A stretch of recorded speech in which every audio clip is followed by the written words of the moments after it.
ወይኔ አነሳችሁ ፈረጠችሁ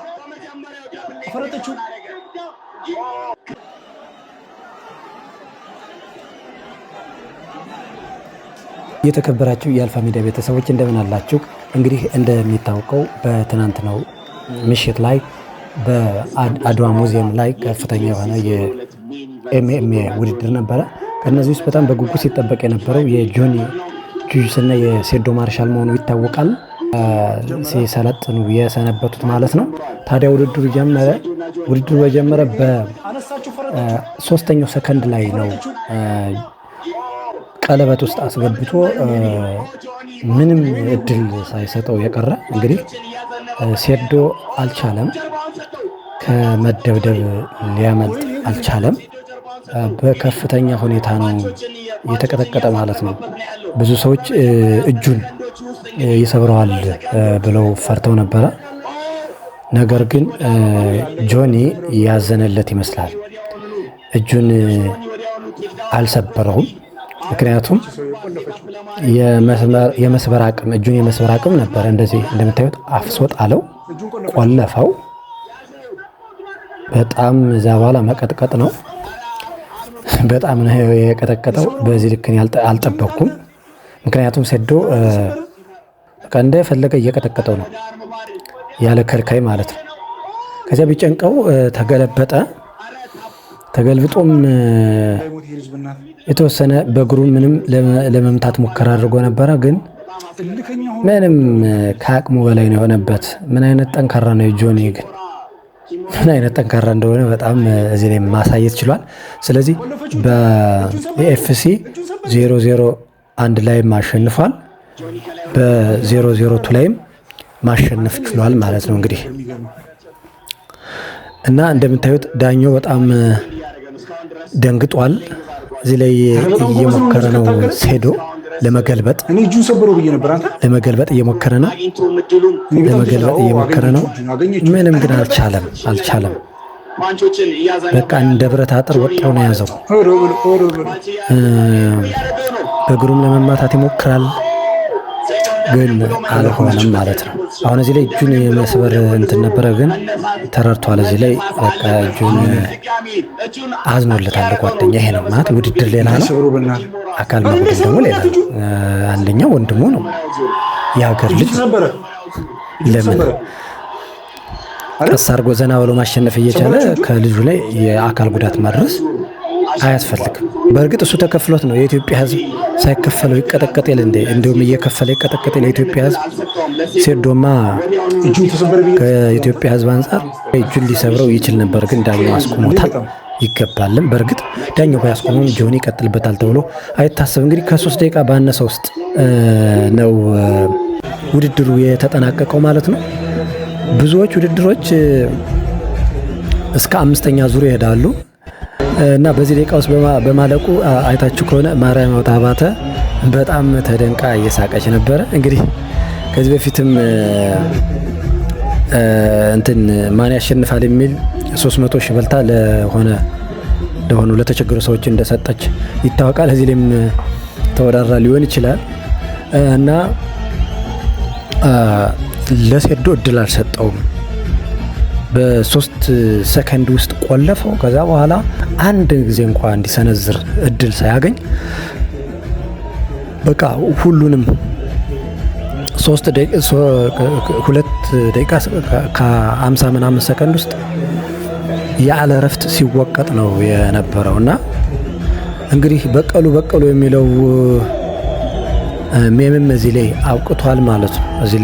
አውቅቷል ማለት ነው። እና ሴዶ የደነገጠ ይመስላል። አዳራሹ በጣም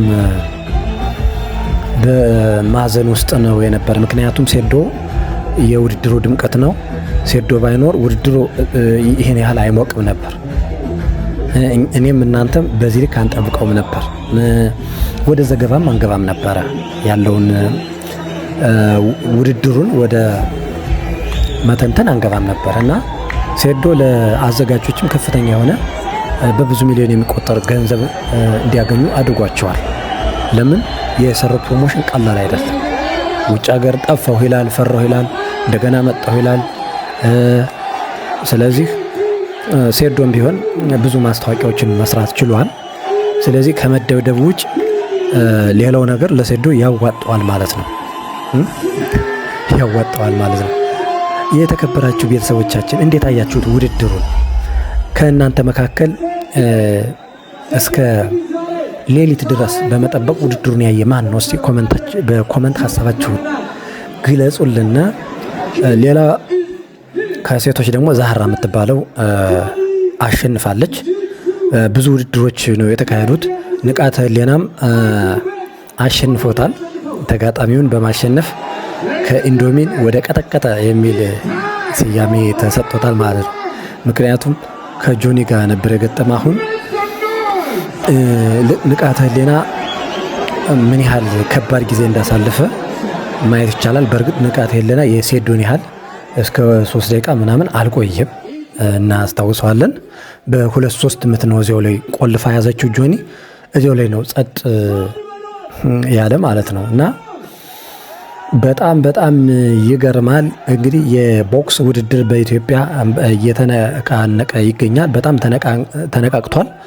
እንግዲህ ለዚህ ለአነቃቁት ደግሞ አንዱ እና ትልቅ ድርሻ የሚይዝ ሴዶ ነው። ሴዶ በጣም በሚያሳያቸው ቴክኒኮች በጣም እናውቀዋለን። ነገር ግን የቀለበት ሪንግ ውስጥ በመግባት ግን ያ ነገር ሊሳካለት አልቻለም ማለት ነው። ሊሳካለት አልቻለም። ብዙ ሰው ይደግፈው ነበረ። ነገር ግን ጆኒን ደግሞ በቅርበት የሚያውቁት እና መልእክተኛውን ጨምሮ በቃ እንደሚያሸንፍ አልተጠራጠሩም ነበር ማለት ነው። ጆኒ እንደሚያሸንፍ አልተጠራጠሩም ነበረ እና እዚህ ላይ እንደምታዩት ሽልማቱ በሚሸለም ጊዜ የጆኒ እጅ የሴዶን እጅ እንዳልሰበረ እግርም እንዳልሰበረ ማየት ይቻላል። ምክንያቱም ሴዶ በሙሉ አካሉ ቆሞ አይተነዋል። እንዳያያዙ እጁን የሰብረው ነበረ፣ ቢገፋ የሰብረው ነበር። ግን ዳኛው አስቁሞታል ማለት ነው። አስቁሞታል። በቃ እንግዲህ ሰው ሰርቶ የሚያገኘውን ገንዘብ የላብ ዋጋ ይባላል። የሴዶ ግን ምንድነው የሚባለው? እንደዚህ ተቀጥቅጦ ያገኙ ምንድነው የሚባለው? እና ውድድሩን ያደመቀው ሴዶ በመጀመሪያ ዙር ነው የተሸነፈ። ሁለተኛ ዙር ራሱ መድ አልቻለም። መጀመሪያ ጆኒ ያዘችው፣ ቆለፈችው። ከዚያ እድል አልሰጠችውም። እድል የምን እድል ነው? እድል አልሰጠችውም። እና ውድድሩን እንዴት አያችሁት ቤተሰቦች?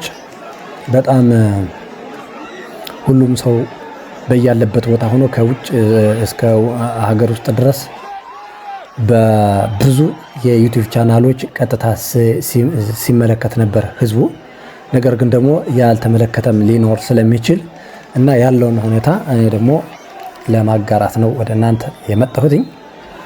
በጣም ነው የሚገርመው። ዳኛው ራሱ ቁመው ፊት ለፊት መደባደብ ስላልቻሉ እየተንበረከከ ማለት ነው ዳኛው ውድድሩን ያየው ማለት ነው። ምክንያቱም የሴዶ ህልውና ስላሰገው ከስር እየተከታተለ ጉዳት እንዳይደርስበት ሲጠብቀው ነበረ እንደምታዩት ማለት ነው። እና እንግዲህ ያው በአንድ ቤት ውስጥ ሁለት አባወራ አይኖርም፣ አንድ አባወራ ነው። አሁን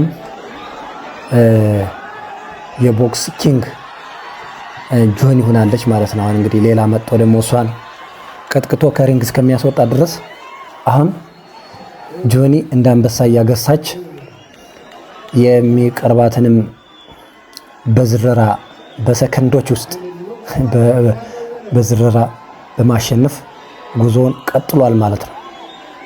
እና ለዳኛውም ክብር አለኝ፣ እዚህ ለጆኒም ክብር አለኝ።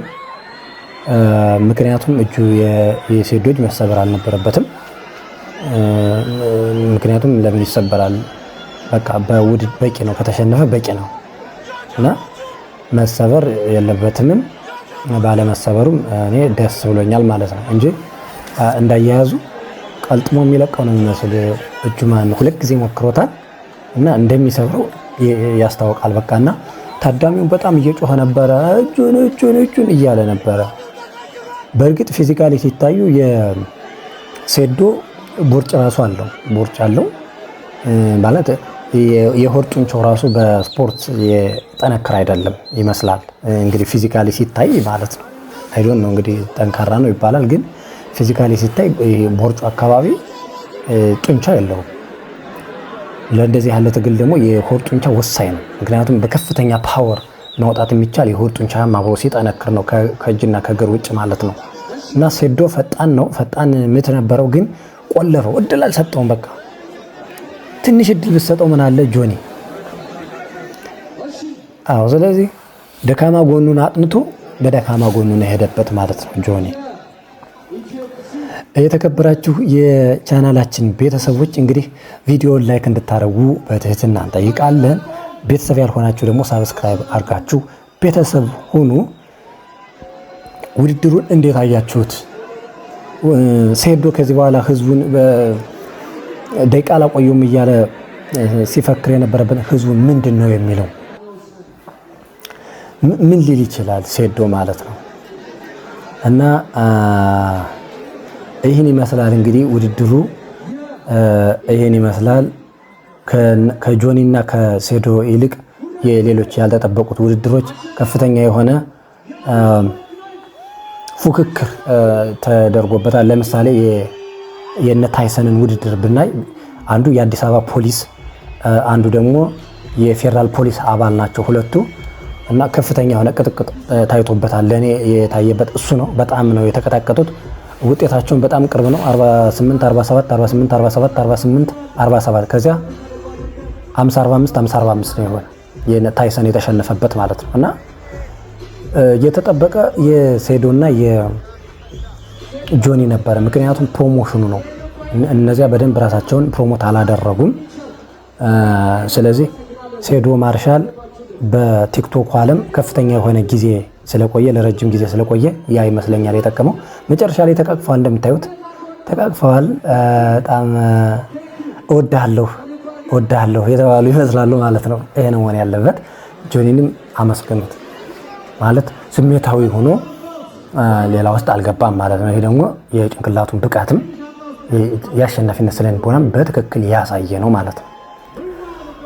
ይህን ይመስላል እንግዲህ። በሌላ መረጃ ወደ እናንተ እስከምንመጣ ድረስ ባላችሁበት የዓለም ዳርቻ ሁሉ ሰላም ለእናንተ ይሁን እያልን ከዚህ ላይ እንሰናበታለን። ሰላማችሁ ይብዛ።